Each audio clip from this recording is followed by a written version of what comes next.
it's hiding some of the big impact on oil and gas. But I'm broadcasting now, so people can. Okay. But is it? I guess it's not possible for us to. Yeah, we can talk until people start. So I can't let people come in until they. Okay. Well, I mean, the city's recovering. I mean, like, it's going to take a while, though. We got to get past. Yeah. So I want to welcome everybody to our first virtual Newman lecture. For those who don't know me, I'm Father Bryce Sibley. This Newman lecture, recorded Newman lecture series, is traditionally an opportunity for the community to witness the Catholic intellectual formation that you all students receive here at A Lady of Wisdom. And there have been a history of lectures that go back very, very far. We've had some pretty massive, important speakers speak here at Wisdom before I got here, and particularly during the 10 years that I've been here. And they are speakers with deep knowledge of their field who offer insight from a Catholic perspective on things of the day or topics they're experts with. So this year, my idea was, with the election approaching, and civil rights issues that have come to the fore with COVID, I thought it would be apropos to host a series of speakers online, which will be held each Thursday this month at 12 noon. So you can join from home or office. And we're going to record the talks too. We're supposed to do it last week, but because of the hurricane, we had to postpone it. And so what I'm hoping is that our speakers will offer insight into different aspects of the church's social teachings, covering things like subsidiarity, economic teachings, care for the poor. Because as Catholics, we believe that we have a solid core of social doctrine that can apply to our age as in every age, and a lot of the issues that people are passionate about. So our first speaker is Mr. Donald Anderson. Donald and his wife, Bonnie, have 2 children that live in Houston and are active at St. Anne Catholic Church. In fact, I married Donald and Bonnie, and I baptized their children. He is currently a partner with the DC-based risk intelligence and strategic advisory firm TD International. He's an active board member with the Discover Fitness Foundation and the Christus Foundation for Healthcare. He's a Houston Marathon legacy runner and founding member for the Steps for Students 5K race benefiting Catholic education within the Archdiocese of Galveston, Houston. He happens to be my best friends from high school. We've been friends now for close to 35 years, and he's here to talk about Catholic social teaching, not about what I was like in high school and college. So Donald, thanks for being with us here today. And we're ready to hear what you have to say. Absolutely, Father Bryce. It's great to talk to everyone. I will take out the slide that covers our high school stuff, so we don't cover that. Yeah, it's I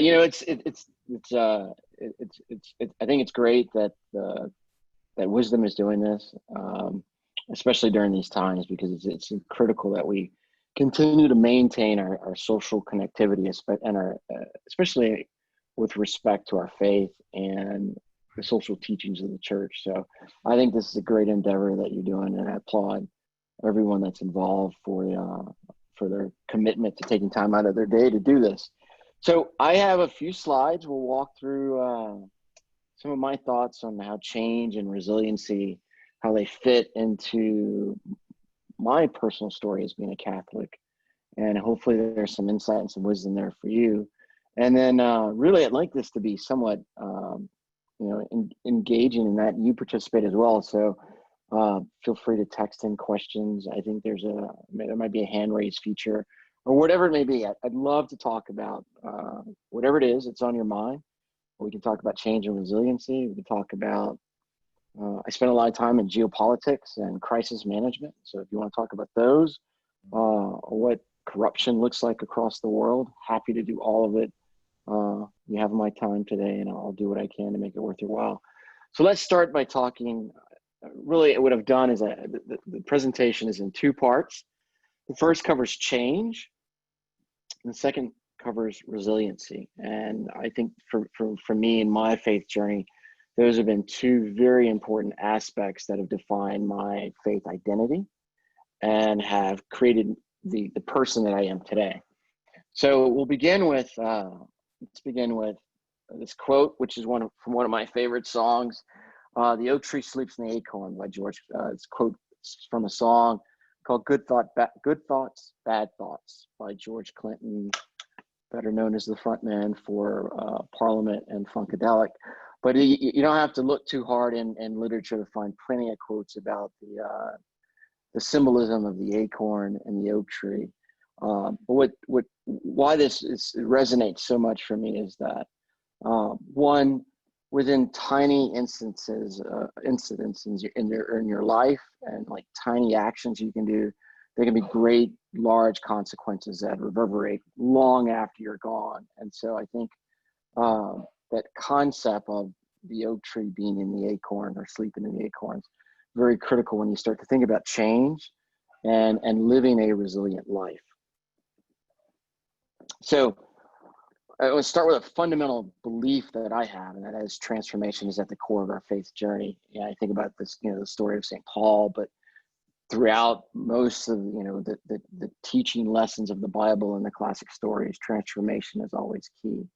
It is at the core of who we are as Catholics, but I think it's also who we are as a society and as humans. I think evolution, transformation is a very important part of our collective journey through life. And so as individuals, as Catholics, you need to be part of that. You need to be an active agent of change, of positive change in your life and the lives of those around you.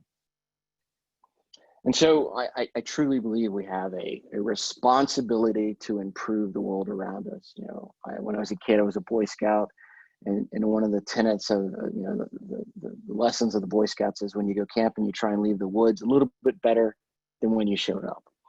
And I firmly believe it's like one of the core values I have is that as Catholics, we're called to leave the world in a better place than when we arrived, and we do that through a variety of vocations, a variety of of activities, a variety of like examples of how we can be the love of Christ, the resurrection in action, and it's not just in our personal lives, in our faith lives, but it's also in our work lives and how we engage with our community. I would challenge you to think about it that we're called to transform ourselves, our families, our communities, and our institutions. And I'll talk a little more about it later. But you begin with yourself and that self-awareness. But the family part of it is critical. Pope John Paul II has a great quote where he talks about how the crux of the battle between good and evil begins with the family, and the entire, and in many ways, the resurrection story begins with the Holy Family and what they went through. And so the transformation of families, I think, is very important. And when you take care of yourself, transform your families, then you can start to believe or start to engage and transform communities and our institutions for the better. So I mentioned that much of this, it's about knowing who you are, and that self-knowledge leads to self-actualization. You have to know who you are and your talents and your skills and those challenges you have before you can truly understand and the why behind where you are and develop a plan for where you want to be. And I think that's true for both individuals as well as organizations, institutions, et cetera, and families. You have to know your personal history. You have to know what you're about. You have to know where you're strong, know where you can be challenged and weak before you can set on that journey towards transformation, or towards a positive transformation. And it begins with those critical virtues of faith, hope, and charity. And we'll talk a little bit more about it later, but I strongly believe that people who are committed to a life of positive change, a life of helping out their communities, can't do it without faith, hope, and charity. It's so critical to who we are. It's critical in both the Christian faith, but I've traveled the world, and I've been in some very difficult, challenging, impoverished places, um, and you can still find the virtues of faith, hope, and charity, and you see how it keeps people moving and how it keeps people going despite their environmental conditions around them. I've been in some of the poorest places in Africa and some of the most challenging places in the U.S. and other countries as well. And I always look for that. I always remind myself that it's important to keep an eye out for those virtues and the people that share them, because it's during those times that you begin to witness change, and you can also be a part of it. So when it comes to thinking about change, we talk about self-awareness. The four things that I think that are important for you to be an agent of change is self-awareness, knowledge of the world around you, insight, and then courage to do what's right. And talked a bit about awareness, but when I think about knowledge and insight, that's where I fear that we sometimes current day sell ourselves short.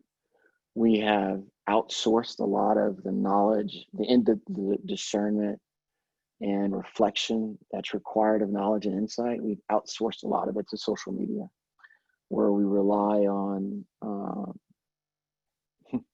short signals and short messages to kind of define our knowledge and to give us insight, rather than spending time doing it, not necessarily the hard way, but doing it where we focus on finding that knowledge ourselves and being in the moment, going and experiencing the world around us to get insight to what's the why of why things are in the world. And then once you have those three, I think then it takes courage to make the right decision, to be on the right side of values, to give to borrow a term that's used a lot today, to give voice to values. I think you have to have that courage to sometimes go against the current, against the current theme du jour in terms of social change. Sometimes the right thing, the things that are going to create the most long-lasting effect aren't always the most emotionally or commercially marketable things. And so that's where you have to have courage to make the right decision and to be on the right side of long-lasting change. And so we talked a little bit about being an agent of change. Now we'll spend some time talking about resiliency, which I think is equally critical. I think most of you there are probably from the Acadiana area, and the story of the Acadians, the story of the Creoles, all of it is a story of resiliency. When you see it, you guys are experiencing it right now. After the hurricane, you live it. Just being in Lafayette, you just live the concept of resiliency, the concept of being able to bounce back, being able to, despite what's going on, pull together and do the right thing and make a difference. That's not everywhere. I always joke that Lafayette had some kind of, there's something very special about Lafayette and the surrounding area, and I think it goes back to the many ways of Catholic faith.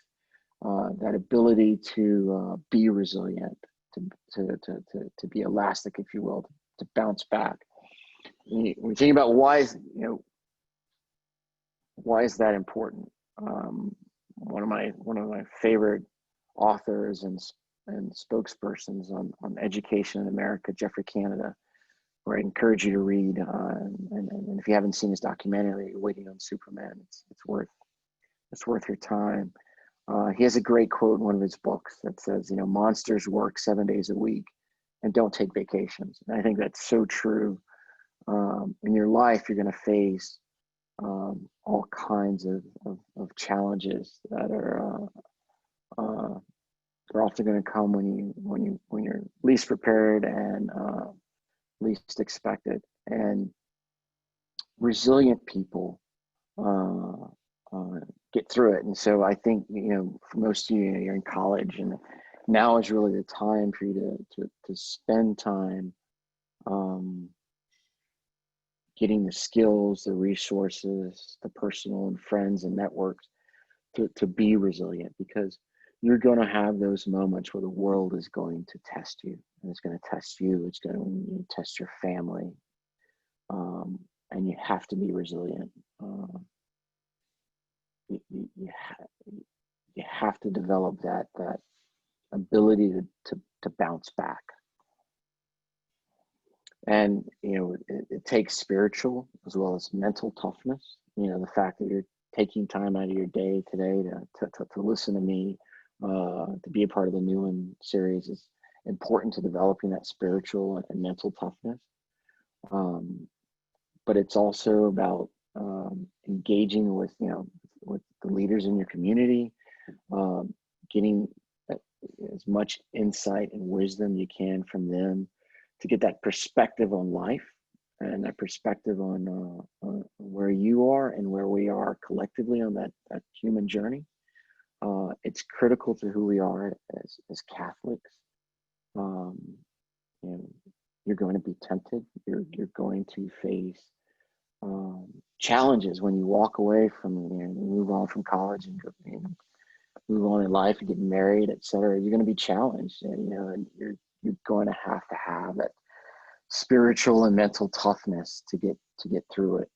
And I have a saying that you have to be that kinetic embodiment of faith. Like, you have to be able to take all of those Catholic virtues and those Catholic teachings and turn that into action sometimes to be resilient. And life will challenge you in ways that that will seem unfair, but and it'll challenge communities in ways that are unfair, and that's where you have to have that courage to be resilient, and that courage to be an agent of change, and to help our fellow brothers and sisters in faith, help them make a positive difference in the world. And it's a critical point of who we are as Catholics. And one of the things that's probably one of the most important truths that I've learned, especially in the last 20 years or so, is that resilient people, resilient organizations know and live their values. And that's really important. It goes back to that self-awareness. You have to know who you are and what it is that you believe and what you're going to say no to, because that's all part of being a resilient person. It's part of being a good person in faith. And so you have to know and live your values. And as you move on from college and you work for organizations, and companies, you'll be able to tell the ones that actually believe in their value, know and believe in their values, and those that don't.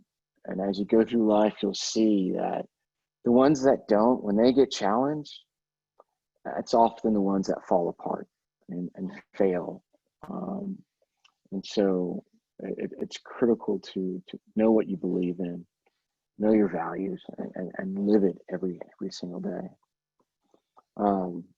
So this is a great photo of me. I took the photo out of Bryce and I from like high school, and I put in a photo that's me and my sister Violet, who Bryce knows well. We all went to high school together. That's a great photo of us. I think it's 1979, at an air show, and there was a space shuttle. And today's my 48th birthday, and I was thinking about what would I tell myself, back then? What would I have told 6-year-old, 7-year-old Donald back then? And because I think it's important for where you are in your stage in life. And I said, one of the key things is, don't don't stop asking why. Missing a word there, my bullet, but don't stop asking why, because it's critical to who we are. It's critical to all the social justice teachings. It's critical to making sure you live a fulfilling life and a life of change, a life of transformation. And the second is I would tell myself to keep perspective. You know, when you're going to get hit really hard with the challenges of life, you're going to have to at times remain calm and keep perspective, and realize that no matter how bad it seems, it's not the end of the world. You can get through it. And the last thing is, and this is important for you, I think, is to make sure you cultivate good relationships with people. My friendship with Bryce, 35 years, and it seems like yesterday. Without those relationships become so critical later in life. You have to make sure you cultivate relationships as you go along the way in life. You don't get a second chance to sit where you guys are sitting right now. So take advantage of it and make sure that you're cultivating relationships, because you never know when you're gonna have to take care of each other. And that's kind of the core of what I wanted to talk about. And I, like I said, love to have more of a deeper conversation with questions. But two things I offer you to like ask yourself is, what are you doing to create positive change in the community, in your life, in the community, and how are you ensuring that you have the resources and skills to be resilient? And then I've got some great books, I think, that are I offer you to read. And this is all recorded. I'm sure Bryce will send an email maybe with a presentation. But Giving Voice to Values is a great one. Leaders Eat Last is Simon Sinek. How You Measure Your Life. Oh, I spelled. Apologies for the spelling mistakes, but I'll correct those. And then Mindset, The Burden of Bad Ideas, and of course, Waiting for Superman. So with that, Bryce, I think it'd be great if we could turn it over to some questions and have a little conversation. Yeah, well, thanks, Al. I think as far as I understand how the Zoom stuff works, there's a little place at the bottom with questions and answers that you can type in, and then I'll see them, and then I'll ask you the questions. I think maybe you might be able to see them too, Donald. But I really appreciate it. Do you mind if I ask you a question first? Absolutely. Your presentation seems to have really taken a couple of vital aspects of Catholic social teaching and sort of putting it into your own words and sort of a general encouragement. The first is the issues of rights and responsibilities. That we as humans, with our dignity, we have certain rights that come because of who we are. We also have responsibilities, responsibilities to others, responsibilities to our community, our nation, to the church. And so often we say, well, I'm going to let the government take care of that, or I'm going to complain about this issue, but I'm going to let someone else take care of that, instead of us really doing it ourselves. So, and then you mentioned about that being resilient, particularly in your own community, and talking about, Louisiana with the hurricanes. That's subsidiarity. Instead of waiting for someone else from a larger organization to come, we take care of it ourselves. But can you maybe express how you've taken these ideas of rights and responsibilities, some real concrete ways, maybe in your life or in the life of others? Particularly, I'm interested in maybe telling people the story of Jeffrey Canada, that we could take those responsibilities instead of waiting for someone else to fix the problem or complaining about how we can really do it. No, it's a great question. Yeah, I love Jeffrey Canada. He's when you talk about education reform, he's one of the I think the best voices out there. So I'm a member of a group called the Discover Fitness Foundation, and we raise money to provide scholarships for kids with autism or other learning challenges, or physical challenges, or financial challenges, to help them get access to participate in activities such as gymnastics, etc. Because there's research has found that when kids are active, especially kids with certain mental health issues, they just get better in terms of their academic performance if they have more activity. That is a self-started organization by a good friend of mine. She's been doing it for, I think this is our 10th year. And it's one of those things, and I can think of several examples where it's people getting together and realizing that they have a responsibility to make the world a better place, and that they can't wait on government to fix it. Especially when it comes to things like education, we are so slow to do these things. Like in the government, we can't rely on just state and local and federal government to do everything. Like, we have a responsibility and a right to make those changes ourselves, and to get behind good ideas that can make a difference in especially in kids' lives. And education is probably one of the most critical things. When you look at after this, go online and research how much money the state of Texas or state of Louisiana spends on prisoners versus how much they spend on K through 12 students, and it's shocking, the gap. I mean, it's incredible. We spend more, and this is true for just about every state in the U.S. I think. I'd probably go back and check it, but in many cases, I think you would just be surprised at how much more we spend per prisoner on an annual basis versus K through 12 students, and then at the college level and students. And yet we know that, decades of data have shown that sound families and sound education are the two big paths to upward mobility and to keeping people out of the prison system.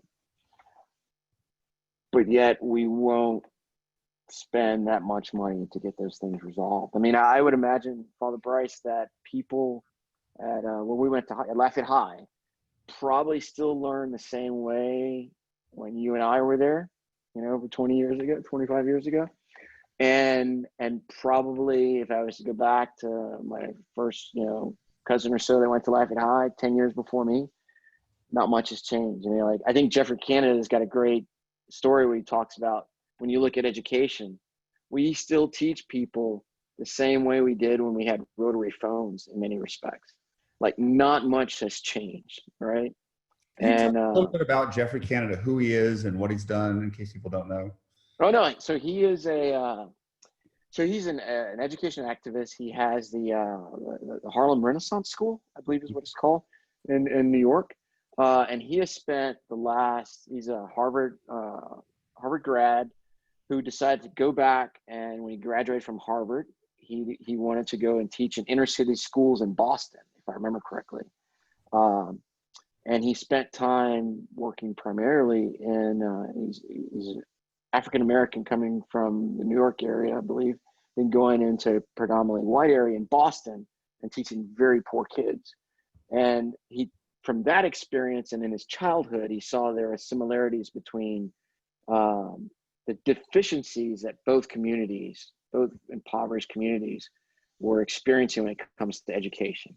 And so he created a platform that became eventually I believe it's called the Harlem Renaissance School, to encourage and to promote creative thinking in education, to think about instead of teaching to the middle of the bell curve, to actually teaching to each individual student. And he's got I think the classic book he has in which the documentary is based on, is Waiting for Superman, which is based on, the moment in his life when his mom tells him there's no Superman, there's no superhero that's going to come in and save you and change the world and make bad things stop happening, that we've got to take personal responsibility to do that. So he's one of the best minds out there, I think, in how in creating or using creative ideas to transform education. You know, that's the thing. I have a question before I do that. I want to sort of ask another question that's connected to this. So you've mentioned, and I think people know that if we care about alleviating poverty. One of the key components is education and solid education. And the education system right now really isn't working as it ought to. So we have these things like Jeffrey Canada, Harlem Renaissance, different smaller individuals taking responsibility, what you're doing. But when it comes to like policy, when it comes to you're looking at different candidates and they say they care about education, what would you say from the perspective of a Catholic, from the perspective of someone who cares about education, cares about responsibility, should look for that's going to really help reform education rather than just talking about it and sounding good without really doing anything? What do you think politically is necessary? So that's a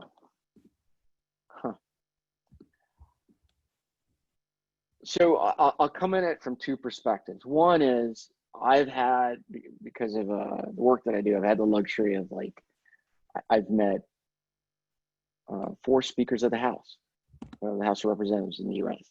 And I've met several senators and others that are in local and federal government. I always, the professional part of me always looks at their staff. Do they legitimately have smart, talented people on their staff that care about education, and that have new ideas and not new creative ideas, and that the ideas are rooted in solid research, and it's about helping and not others getting wealthy through the process. I guess that's from whenever I'm engaging with an elected official. That's what I always look for. I look for who's on their staff. But as just a person who's going to the ballot box in a couple of weeks to vote, what's important for me is where are their values? Like, what is it that they truly believe, and then also, what have they done in terms of education? Most of the people that we see, we're starting to get past the baby boomers. I think this is the last baby boomer dominated election, at least I hope. And you're starting to see, when someone's running for office, their average age is probably, 40, 45. I look to see, what have they been a part of? Have they been a part of foundations and groups that go out and help education, that help poverty initiatives? Or is this, someone who's really spent most of their life just taking care of themselves and their friends or the people that look just like them? And so that's what I look. I want to know their values. I want to know what they believe in, and then what have they done with their life? Have they tried to help others? Have they tried to? There's so many opportunities for you to get out there and help with education initiatives, and I just want to know, have they done any of those? Well, thanks, Noah. Hey, before we get to our first question, from one of our panelists in the chat, she said that Jeffrey Canada helped her understand the concept that child's access to a quality education should not be dictated by his or her zip code. Yeah. It's a really great way of putting it. So we got one question here. And again, y'all, if y'all just, I think at the bottom where it says Q&A, if you type in the question, it will come up to me and then I can ask Donald. What are ways that college students can serve their communities, given that they don't have much money and aren't experts or influencers? Father Bryce and I were both there not too long ago. It's tough when you're a college student. There are a lot of things that you can do that don't cost any money, though. It's getting involved with groups. Find a group that has, nonprofit organization that has your shared values. Get involved, volunteer. and that goes back to, when you do those things, you're cultivating that network that'll help you get to your next stage in life too. Go and volunteer and meet people, meet the leaders of the organization, get engaged, get out into the community and work with people that are trying to make a difference. They'll love to have you. The hardest thing sometimes for people that are just starting out trying to make a difference is, raising money, and then secondly, getting good volunteers to come out that are committed to the mission, and making a difference. The other thing I would say is, while you're on a college campus, and this year is probably not the best year for it, but when speakers are coming in, especially elected officials, go there and challenge them. Go there and listen, but also, raise your hand and ask those tough questions. And if there are things you guys, like this group, you and your friends, you feel strongly about, get together and write letters. And, I don't want to sound old, but it actually does make a difference. Emails tend to get, most of the elected officials have software to take care of all the emails, but, get out there, go to their office, write letters. When I was in college, we wanted to have a say on an issue that involved poverty, child poverty, and so we did. We bought, I think, like a 500 pack of paper plates, and we got 500 letters written on paper plates, and sent them to various people in the Louisiana delegates, right, to say, hey, look, there are people that this is like, their plates are empty. And it was, it's like things like that, like be creative about how you get your message across and can make a difference. But I'll say one more thing. You have to also, you can't be always on the attack when you're doing that. You've got to actually work together with people. Even though you might have differences, if you work together and you collaborate, that's how things get done. I haven't, when it's a zero-sum game, I don't see things getting done. So, yeah, as I say this, as college students who don't have a lot of money, and what you do have is great networks and the ability to have a little bit of free time to do those things, to go out and volunteer. And I want to say something from my own perspective of working with college students and what you brought up, the necessity from personal responsibility to have new ideas, new ways of looking at things. And I say the college students, that's the generation that they understand things, they have their new ideas, and don't sell yourself short. Go ahead and start taking initiatives now. Think of creative ways to create things. Don't wait for the old people to do it. I've really seen, trust that you can have some great ideas, and if you share them, it's going to be a great way to move things forward. So we got another question. Is it ever too late to learn how to embrace a philosophy of personal responsibility? And for college students who may not have grown up in a family where personal responsibility was championed, where do you suggest they begin? No, it's absolutely never too late. One of my best mentors, he didn't get his start in changing his life until he was in his 50s. Prior to that, he lived not the greatest life, and I don't think it's ever too late. I mean, I think there's plenty of Catholic stories. We're coming up on All Saints Day. There's plenty of stories about saints who later in life had a transformation and made a significant positive change in the world. So I think it's definitely never too late. And for a lot of us, we don't get it at home, and it's unfortunate, but it's not the end all be all. And I think that's where it comes from, surrounding yourself with good people. And if it's later in life, sometimes it means separating yourself away from bad people and having the courage to go out and find, whether it's through an institution of faith or a community of faith, find that help, because I think you're always you're always going to find someone willing to lend a hand. I mean, even in the worst place in the world I've been, there's always that smile or someone that's in the community, some elder that's willing to help. So yeah, Don, I know your background, I know your history. We've been known each other a long time. That you faced challenges growing up. Where did you start saying, I need to start taking responsibility for my own life and for working with others? You know, in all fairness, I think it came in phases. Um, like as it, as it matured, it came in phases. But there were some critical, points.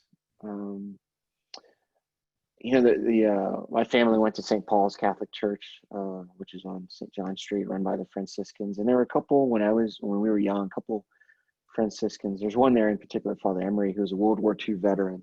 And as altar boys, you'd always have like a little story or something to tell us, and like it was, there was something unique and special about that generation that fought in World War II in terms of like their ability to be good leaders. And he was one of those people that was a great quiet leader. And so it started, like listening to those stories and listening to stories of family. We lived in a house with my grandfather and his stories about growing up in Lafayette, in the challenging times of the early 1900s, and then fighting World War II. Those lessons, those points really made a big difference. And I can't say there was a defining moment. There was a defining period, and it was probably from age like 16 to 20. Mm-hmm. That was like when it was like the building blocks started to be laid to have that kind of that understanding and that belief that you've got to do this yourself. That you've got to take responsibility. That you can't wait. So good things were happening in Miss Banna's English class. That's right. That's right. So right. Donald, as another question, as over the course of the summer, a big part of what's brought up a lot of this political discussion is some of the racial tensions, the police violence, and it's a hot topic, and it still is. And for you, as an African American who I know has experienced racism at different points in his life, what do you think? How can we best bring about unity and still respect diversity from your own experience and as Catholics and as Americans? With what do you think about what's going on today, and how can we bring some resolution to this, some unity? Yeah, so it's funny. The way I look at it, what's happening today is like, it's part of like kind of that American journey, and a lot of discussions about, issues with racism, et cetera. It's been happening for a while, for a long time. And during that process, I think there's been a lot of healing. There's been a lot of retrenchment. There's been kind of this ebb and flow, but I think over the years, we have progressively gotten better. I go back to one of the things that is unfortunate right now is that I still go back to, I think we have outsourced a lot of discernment about those issues to social media, and whereas we're not taking time to actually talk to each other, to sit and have conversations, and a lot of the critical conversations about race are unfortunately, for the average person, are unfortunately happening within the constraints of like Twitter, where it's limited characters and you can't see emotion, you can't tell emotion. And so I think this was it was a challenging summer. I think some of it was complicated by COVID, but I also think some of it was complicated by outside agitators who took advantage of what was going on. We can't ignore that there are people in the world that have a vested interest in seeing disruption in our country. Mm-hmm. And so I think that's, it's something that we got to be cognizant of. But at the same time, we can't ignore that we do have some problems. But when you look at the American psyche, like that, like the American story is a story of resiliency. It's a story of transformation and change. And I think we can get through this, but we're going to get through it only by talking with each other and having very difficult conversations about public policy. And we need to look at the data and get bias out, get emotion out, which is tough because bias and emotion, they can make you very passionate about things that sometimes the data doesn't support. And so it's a challenge, and I think especially for the people that are listening, they're of an age where they will be in a short time they will be the leaders, right? And right now is when they can see what's going on, and it's going to define like their leadership style and or at least inform their leadership style later in life. But it's a tough time, but it's definitely something that I think our country will overcome. I think we've made a lot of progress, and we shouldn't lose sight of that. I mean, and again, I go back to, we are a resilient people, every one of us, regardless of our background and how we wound up in this country. If you look at all the various communities of people in this country, there's a story of resilience in each one of those, a story of transformation. I think that's what unites us. And I think sometimes we forget that. No, that's excellent. Excellent answer. Another question. We are all feeling jaded about the current political climate and also media climate, social media definitely, and what it does. How can we encourage people of virtue, I would say young and old, to have an interest in politics or to step into leadership? We know why they should. Church teaches responsibility. How do you, or how would you encourage them to be interested, to step into leadership, and to do more than just put things on social media or just emote everywhere and begin to make a change? It's a calling, I think, for some people, and then for others, it's a necessity sometimes. I think, politics has always kind of been, hand-to-hand combat in many ways. It's a very tough environment, especially now with the amount of negative campaign tactics that are used. But when I think about the students you have at the center, I think for them, they have to realize that the world needs people like them, virtuous people. By nature of the gifts you've been blessed with, you're called to actually have courage and to be a leader in the community and to affect change. And so you're going to have to do it. And you can choose to do it in a small way, or you can choose to do it in a big way. Get engaged in politics. But one of the things I think that's been lost, and this is that politics has taken over governing. And there's a lot of emphasis on politics and talk shows and all the social media stuff, but there's not as much emphasis on governing and public policy. And that's where I think the next generation needs to, maybe it's our generation, Bryce, followed by the next, needs to be a focus on governing and policy, and public policy, because if we continue to look at everything through just a political lens, we continue then I think we're going to continue to reinforce that it's a zero-sum game. Mm-hmm. But if we get back to leading and thinking about governing and public policy, and how it affects the community. And I think the country will be better, and I think we'll have better discourse.